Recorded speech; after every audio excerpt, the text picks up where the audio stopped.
इतनी महिमा है, इतना महत्व है कि भगवान भी उसके सामने हल्के पड़ जाते हैं।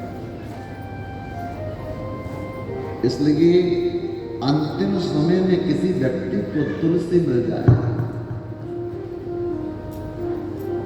और वो वैकुंठवासी हो जाता है। किसी के गले में तुलसी पड़ी हो, वो भगवान को प्यारा हो जाता है। और अंतिम समय में कोई तुलसी को स्पर्श भी कर ले तो फिर जमराज के जमदूत उसे स्पर्श नहीं कर सकते। ऐसी एक घटना, एक लकड़ी का काम करने वाला व्यक्ति किसी गांव से काम करके जब रात्रि को वापस आ रहा था, तो जिस रास्ते में वो आ रहा था उस रास्ते में दो लोग उसने खड़े देखे, लंबे लंबे बाल, बड़े बड़े नेत्र, विकराल। डर गया, अब मैं कैसे जाऊं आगे? ये कौन है? मैंने पहले इनको कभी देखा नहीं। काफी लंबे समय तक वो बैठा रहा, लेकिन दोनों आदमी जब हिले नहीं तो मन में सोचा कि अब तो मुझे जाना पड़ेगा। क्यों? वो उस समय की बात है जब टेलीफोन, मोबाइल वगैरह कुछ भी नहीं था। घर में पता कैसे चलेगा कि मैं कहाँ हूं?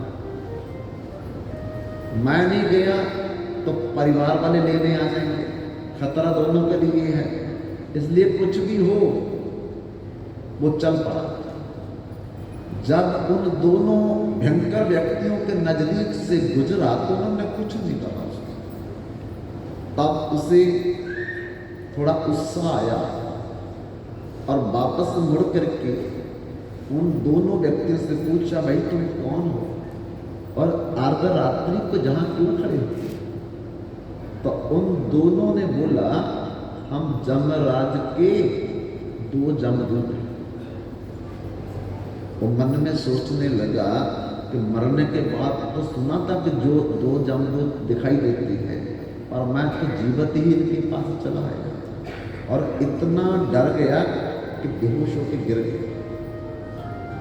तब कुछ समय के बाद उसको होश आया। जमदूतों ने कहा, भाई हम नाजायज किसी को कुछ नहीं बोलते, नाजायज किसी को दिखते भी नहीं है, नाजायज किसी को लेकर के भी नहीं जाते। डरो ना, आपको नहीं लेने आया। फिर किसको लेने आए हो? तो कहा कि तुम झाड़ियों में छुप करके देखना, अभी कुछ मिनटों के बाद जहां से बैलगाड़ी आएगी और जब हमारे बिल्कुल सामने आएगी तो बैलगाड़ी का बाएं तरफ वाला पहिया टूट जाएगा। वो हम ही तोड़ेंगे, पता नहीं चलेगा किसी को, लेकिन हम ही ऐसा प्लान करते हैं कि वो टूट जाएगा जहां करके और गाड़ी टेढ़ी हो जाएगी। जब गाड़ी टेढ़ी हो जाएगी तो उस पर गाड़ी चलाने वाला वो नीचे गिर जाएगा, और जब वो नीचे गिर जाएगा तो बाएं तरफ वाला बैल अपने सींगों से उसको उठा करके दूर फेंक देगा, और जब वो फेंकेगा तो वो मर जाएगा, और उसी व्यक्ति की जीवात्मा को हम बांध करके जमपुरी ले जाएंगे। वो लकड़ी का काम करने वाला व्यक्ति छिप कर झाड़ियों में देखता। तब कुछ मिनटों के बाद गाड़ी की आवाज सुनाई देने लगी, और ठीक समय पर उन दोनों जमदूतों के सामने गाड़ी पहुंच गई। पहिया टूट गया, मालिक नीचे गिर गया, बैल ने उठा करके सींगों से दूर फेंक दिया। और दौड़े दोनों जमपास लेकर के कि इसको बांध करके हम जमपुरी में ले जाएंगे। लेकिन जैसे वो उस व्यक्ति को स्पर्श करते थे तो जैसे करंट लगता किसी व्यक्ति को और दूर गिरता है, ऐसे दोनों गिर रहे थे। जितने बार पकड़ने की कोशिश करते उनको झटका लगता, वो दूर गिरते थे। लकड़ी का काम करने वाला जो कारपेंटर था, मिस्त्री था, तरखान था, वो लंबे समय तक ये दृश्य देखता रहा। अब उससे रहा नहीं गया, वो उनके पास चला गया भाई तुम तो कहते थे कि इसको जम पास में बांध करके जमपुरी पे ले जाएंगे, लेकिन तुमको हो क्या रहा है? जब तुम पकड़ने की कोशिश करते हो तो झटका खा करके दूर गिरते हो। तब वो जमदूत उस तरखान को कहने लगे, अफसोस अफसोस, अब हम इसको नहीं ले जा सकते। बोला क्यों नहीं ले जा सकते? कहते कि जब बैल ने सींगों पर उठा करके इसको दूर फेंका था और जहां फेंका था उसके नीचे तुलसी का पेड़ है।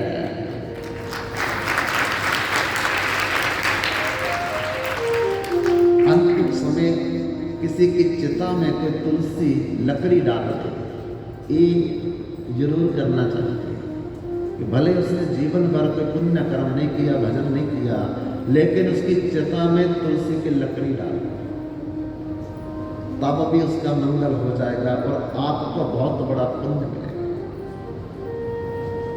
आज चंद्र ग्रहण है, रात्रि के 9:58 शुरू होगा और अर्धरात्रि 1:27 पर विश्राम। पूर्ण चंद्र ग्रहण है, कोई भी ग्रहण के समय बाहर नहीं निकलना चाहिए, क्योंकि उस समय नकारात्मक किरणें, नकारात्मक ऊर्जा आकाश से पृथ्वी पर आती है और जिसकी राशि कमजोर होगी वो अपंग भी हो सकता है, अंधा भी हो सकता है, बहरा भी हो सकता है, गूंगा भी हो सकता है। और वो माताएं जो खास तो बालकों को जन्म देने वाली है, उनको तो कदाचित भी उन किरणों के संपर्क में नहीं आना चाहिए। अंदर बैठ करके वो जप कर सकती है, भगवत नाम का कीर्तन कर सकती है, जिससे आने वाला बालक सुरक्षित हो, ठीक हो, भगवान का भजन करने वाला हो, बात मानने वाला हो, होशियार लायक हो। ऐसी कामना करनी चाहिए। कोई सुई वगैरह का काम नहीं, कोई चाकू हाथ में नहीं, इस प्रकार कोई भी ऐसा औजार जो तीखा है उसको हाथ में पकड़ करके नहीं रखना चाहिए। और इस ग्रहण में सबसे बड़ा, अगर कोई व्यक्ति चाहता है कि मेरा मानव जीवन सफल हो जाए तो उसको भगवत जप करना चाहिए। माला पर जप कर सकता है, उंगलियों पर जप कर सकता है, काउंटर पर जप कर सकता है, जीवा के द्वारा जप कर सकता है, कुछ नहीं तो कम से कम राम राम राम राम राम राम बोलता है। क्योंकि एक राम नाम जतो पाप हरे, पापीर साध्य नहीं ततो पाप हरे। जिंदगी में एक बार भी ग्रहण के समय वो राम राम बोलता है तो जीवन भर में वो इतने पाप नहीं कर सकता जितने वो एक बार ग्रहण के समय राम बोले हुए पापों को जला करके भस्म कर देता है।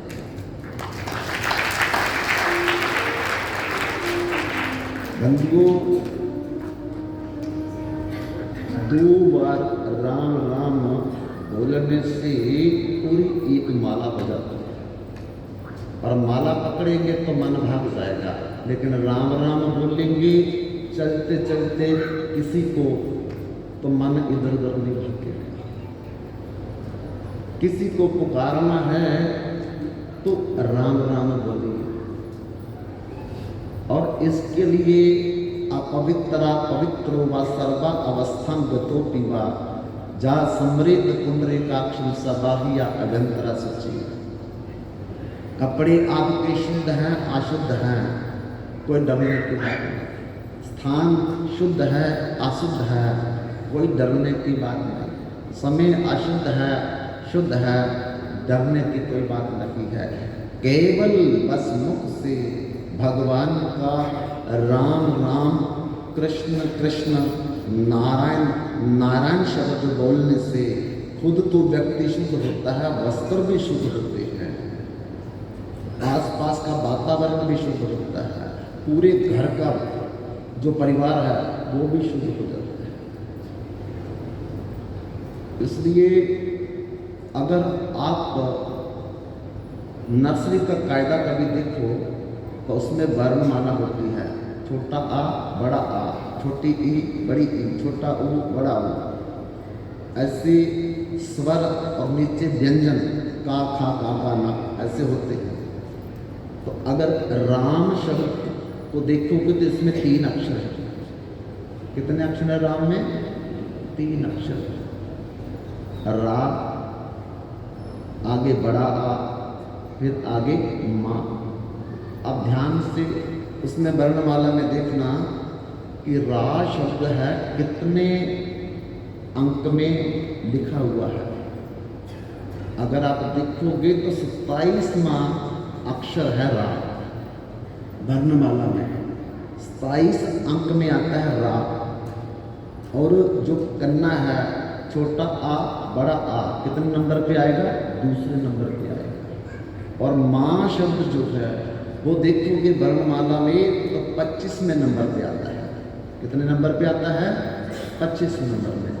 माँ शब्द में 25 अंक पाए जाते हैं और आ शब्द में, कन्ना शब्द में 2 अंक पाए जाते हैं और रा शब्द में 27 अंक पाए जाते हैं। अब इनको जमा करो, 27 जमा 2 जमा 25 कितना हो गया? 54। कितना हो गया? 54 हो गया, 54 हो गया। देख लो कैलकुलेट करके, जमा करके देख लो। 25 जमा 2 27 और उधर का 27 दूना 54 हो गया। एक राम में कितने अंक हैं? 54। तो 2 राम में कितने होंगे? 108। तो माला का पूरा फल राम राम 2 बोलने से मिलता है।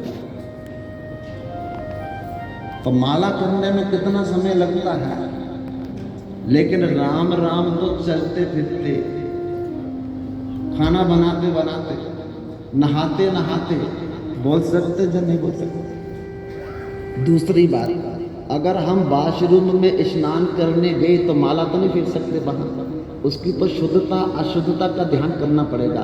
पर राम राम राम राम राम राम तो बोल सकते या नहीं बोल सकते। रोड पे जा रहे हैं तो माला पकड़ के तो नहीं जा सकते हैं, लेकिन राम राम बोलते तो जा सकते हैं। गाड़ी चला रहे हैं, माला तो नहीं फेर सकते, लेकिन राम राम तो बोल सकते हैं। इसलिए हर वक्त राम राम बोला जा सकता है, माला नहीं फेरी जा सकती, ध्यान नहीं लगाया जा सकता, लेकिन राम राम बोला जा सकता है।